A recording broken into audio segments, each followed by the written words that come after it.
বর্তমানে যারা প্রশাসক হিসাবে কাজ করছেন, এরা যেন পরবর্তীতে কোনোভাবেই স্থানীয় নির্বাচনে অংশগ্রহণ করতে না পারেন। বিএনপি তাদের দলীয় নেতাকর্মীদেরকে বিশেষ করে যারা আ বিভিন্নভাবে জাতীয় নির্বাচনে বঞ্চিত হয়েছেন দল থেকে, তাদেরকে তারা রিওয়ার্ড হিসাবে এই প্রশাসকের দায়িত্বগুলো বসিয়েছেন এবং প্রত্যেকেই খুবই দলীয় পদে আছে। ফলে একই পদে থেকে তিনি যদি আবার পরবর্তীতে স্থানীয় নির্বাচন করেন, ফলে সেটা আসলে কোনোভাবেই আসলে যুক্তিযুক্ত না।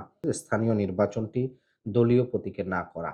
কারণ আমরা দেখি যে ধরেন একটা দলীয় প্রতীকে যখন করে স্বাভাবিকভাবে গ্রামে স্থানীয় নির্বাচন বলতে একেবারে ওয়ার্ড, গ্রাম পর্যায়ে, ইউনিয়ন পর্যায়ে যে নির্বাচনগুলো হয় এবং কি মেয়র নির্বাচনগুলো, সেখানে গেছে যে দলীয় প্রতীকে নির্বাচন করলে সেটি হচ্ছে যে তখন একেবারেই দলীয়ভাবে আপনার হচ্ছে প্রভাবিত হয়ে থাকে।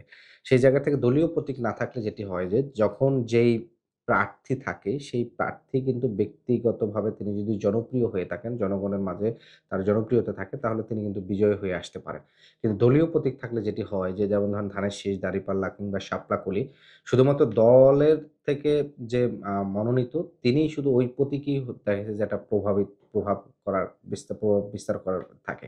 সেই জায়গাটিতে মূলত স্থানীয় পর্যায়, কারণ স্থানীয় পর্যায়ে কিন্তু উন্নয়নটা করার জন্য সাধারণত সবগুলো দলের রাজনৈতিক প্রতিনিধিদের মধ্যে একটা সুসম্পর্ক বজায় রাখাটা কিন্তু গুরুত্বপূর্ণ।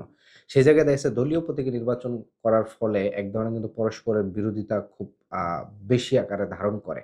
সেই জায়গাটা একটা লেভেল প্লেইং ফিল্ড এর জায়গা থেকে মূলত হচ্ছে দলীয় প্রতীক না থেকে নিজ প্রতীকে যেটা হচ্ছে লটারির মাধ্যমে যে প্রতীক পাবে সেটার মাধ্যমে নির্বাচন করবে।